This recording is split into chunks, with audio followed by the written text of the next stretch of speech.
Poate că am scris multe, dar nu știu, frate, se tot repetă. Dar se tot repetă, fiindcă găsim aceleași persoane, știi? Nu e chestia că greșim sau noi sau ele. Asta se întâmplă și noi ce să faci?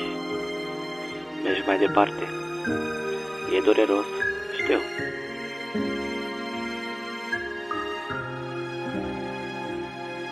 Iau pixul în mână și pun pe foaie ce simt. Aș vrea să mă schimb, dar nu pot. Și nu te mint, plâng din nou amintindu-mi de tine. Nu pot uita ce frumos era când erai cu mine.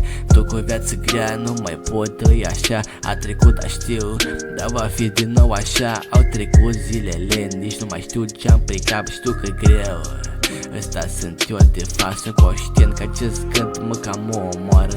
Deși am starea asta în fiecare seară, dar lasă, o să rămân tot așa. O să simt și tu ce-am simțit și eu cândva. Și poate mulți nu ar fi crezut că trandafirul negru pentru mine a căzut prăfuit la pământ, acolo este locul păcat. Ce-am iubit, dar lacrimile nu sting focul. Nu-i de ajuns să spui doar un simplu te iubesc. Dovedește și prin fapte, de exemplu acest vers. Am depus rațiune și o filă de poveste și am rezultat o magie ce ascunde și defecte. Nu-i de ajuns să spui doar un simplu te iubesc. Dovedește și prin fapte, de exemplu acest vers. Am depus rațiune și o filă de poveste și am rezultat o magie ce ascunde și defecte.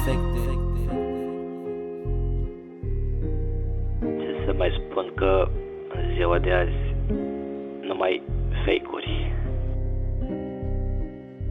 Mi-ai colorat sufletul cu bunătatea din tine. Ai luptat pentru mine, ai călcat pe realitate. O poveste de iubire ce de noi a fost creată. Te răsfăț, te alin, ești o fată minunată. Mi-ai definit destinul cu iubire și valoare. Ideea ta pe tine mă menține pe picioare. Ai părut în viața mea un banal personaj. Un sărut a fost de ajuns și am căzut în extaz. Ochișorii tăi îmi dau mereu de înțeles că sunt viață, dar câteodată și e mult stres. Îmi urez ca la vieții pe un drum parfumat să mă sting de viață, dar dragostea m-a lăsat. Nu-i de ajuns să spui doar un simplu te iubesc. Dovedește și prin fapte, de exemplu acest vers. Am depus rațiune și o filă de poveste și am rezultat o magie ce ascunde și defecte. Nu-i de ajuns să spui doar un simplu te iubesc. Dovedește și prin fapte, de exemplu acest vers. Am depus rațiune și o filă de poveste și am rezultat o magie ce ascunde și defecte.